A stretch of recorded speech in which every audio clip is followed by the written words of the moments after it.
നമസ്കാരം. മാസപ്പടി കേസിൽ മുഖ്യമന്ത്രി പിണറായി വിജയന്റെ മകൾ വീണ വിജയനെ പ്രതി ചേർക്കാൻ അനുമതി നൽകിയതിന് പിന്നിൽ രാജീവ് ചന്ദ്രശേഖർ ഇഫക്റ്റ് സംശയിച്ച CPM.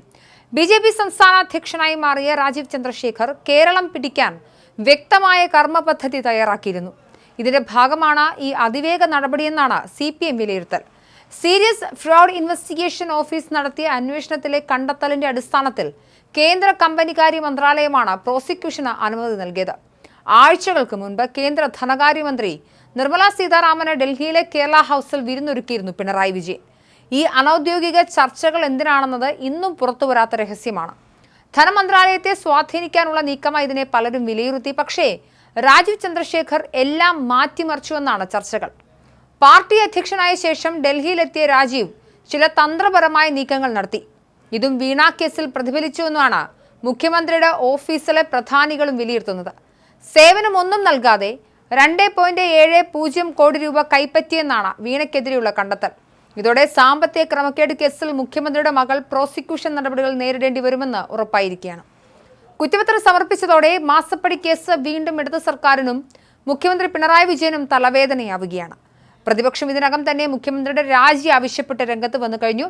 SFIO റിപ്പോർട്ട് പുറത്തുവന്ന ഘട്ടത്തിൽ ഉയർന്നുവന്ന ആരോപണങ്ങളെ ഒരു വിധത്തിൽ പ്രതിരോധിച്ച് നിന്ന പാർട്ടിയെയും സർക്കാരിനെയും കുരുക്കിലാക്കുന്ന നടപടിയാണ് ഇപ്പോൾ ഉണ്ടായിരിക്കുന്നത്. മധുര പാർട്ടി കോൺഗ്രസ് കഴിയുന്നതോടെ മൂന്നാം ഇടത് സർക്കാർ എന്ന പ്രചാരണ മുദ്രാവാക്യമുയർത്തി തെരഞ്ഞെടുപ്പുകളിലേക്ക് നീങ്ങാനൊരുങ്ങിയ മുന്നണിക്ക് മാസപ്പടി കേസ് വലിയ തിരിച്ചടിയാണ്. വീണയെ കൂടാതെ CMRL MD Sasidharan Kartha, CMRL CGM finance P Suresh Kumar അടക്കമുള്ളവർക്കെതിരെയാണ് പ്രോസിക്യൂഷന് അനുമതി നൽകിയിരിക്കുന്നത്. CMRL എക്സാലോജിക് ഇടപാടിൽ ക്രമക്കേട് കണ്ടെത്തിയിട്ടുള്ള SFIOയെ അന്വേഷണ റിപ്പോർട്ടിലാണ് പ്രോസിക്യൂഷൻ അനുമതി നൽകിയത്. CMRLുമായി ബന്ധപ്പെട്ട മറ്റ് ക്രമക്കേടുകളും കണ്ടെത്തിയിട്ടുണ്ട്. ആകെ 182 കോടി രൂപയുടെ ക്രമക്കേട് നടന്നതായാണ് കണ്ടെത്തൽ.